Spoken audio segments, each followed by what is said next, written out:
A tiny worm can cover a fish's brain like a thin carpet. The fish is called a California killifish. Before the worm arrives, it hides from birds. It stays low in the water, it tries not to be seen. But after the parasite enters its body, the fish may flash its silver side, jerk, swim near the surface, and move in strange ways. These moves make it easy for a bird to spot. The infected fish can become 10 to 30 times more likely to be eaten by a bird. That sounds terrible for the fish. But for the tiny parasite, getting the fish eaten is the whole plan. This is the parasite that hijacks a fish's brain to get eaten. Its name is Euhaplorchis californiensis. It is a very small flatworm. It cannot fly, it cannot swim far, it cannot catch a bird. So it uses a fish as a ride, changes the fish's behavior, and waits for a hungry bird to finish the job. So how does a worm get into a fish brain? Why does it need a bird? And is it really controlling the fish like a puppet? First, we need to visit a salty wetland in California. This is where the story begins. Mud, shallow water, seagrass, small fish, birds, and snails all live close together. It looks peaceful. But a tiny life cycle is happening inside this small world. The parasite needs 3 animals to finish its life. First, it needs a horn snail. Next, it needs a killifish. Last, it needs a fish-eating bird. The young parasites leave the snail and swim through the water. They are very small. But they have one job: find a killifish. When a young parasite finds a fish, it goes through the skin or gills. Then it travels through the fish body toward the head. It reaches the outside layer of the brain and makes a small hard case around itself. The parasite does not eat the whole brain. It does not take over every thought. The fish can still swim, eat, and react. But the parasite seems to change some of the brain messages that help the fish know when to hide. This is the key. A healthy killifish is careful. When it sees a bird shadow, it may stay low, it may stop moving, it may hide in plants or mud. These are good ways to avoid being eaten. An infected fish may become less careful. It may swim in quick jerks, it may flash its bright belly.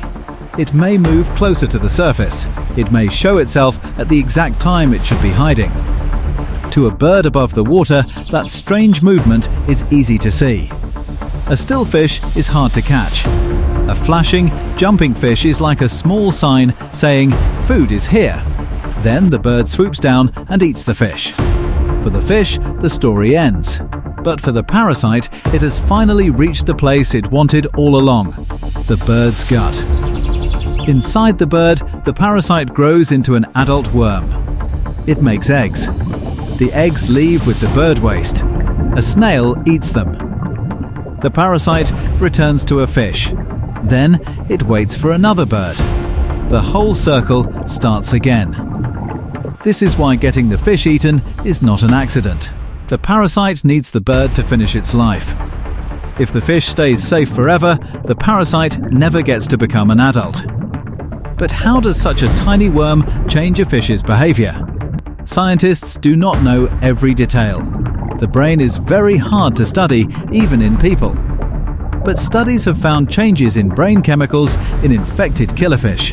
These chemicals help control movement, fear, and how an animal reacts to danger. 2 important brain chemicals are serotonin and dopamine. You do not need to remember their names.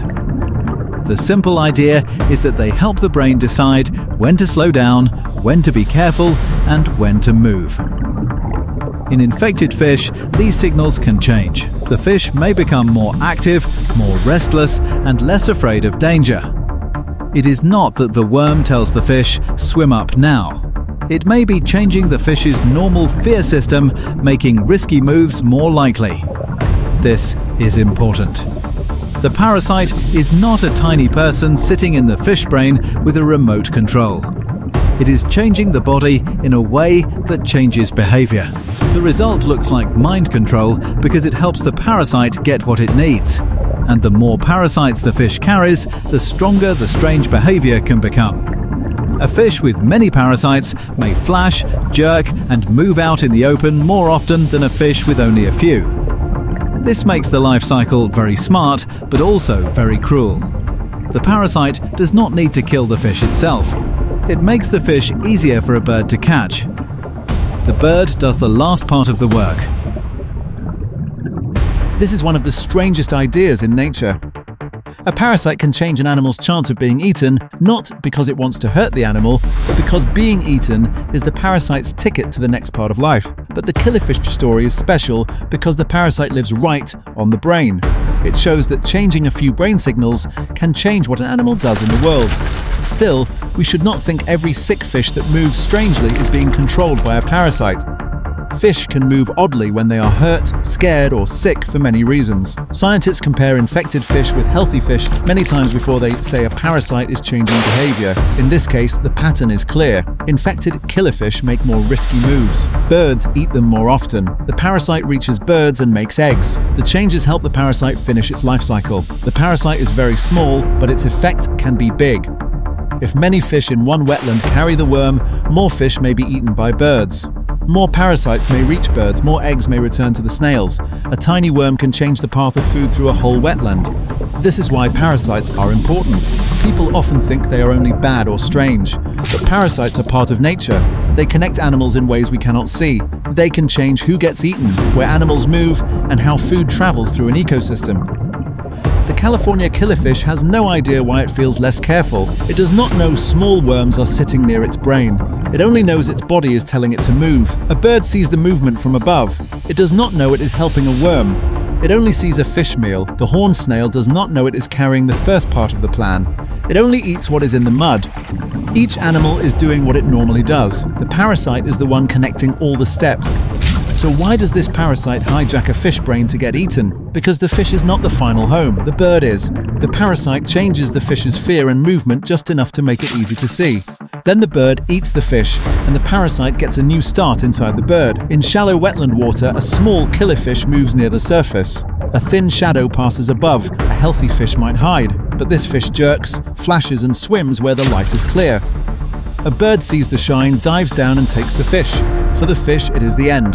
For the tiny worm hidden near its brain, it is exactly where the next life begins.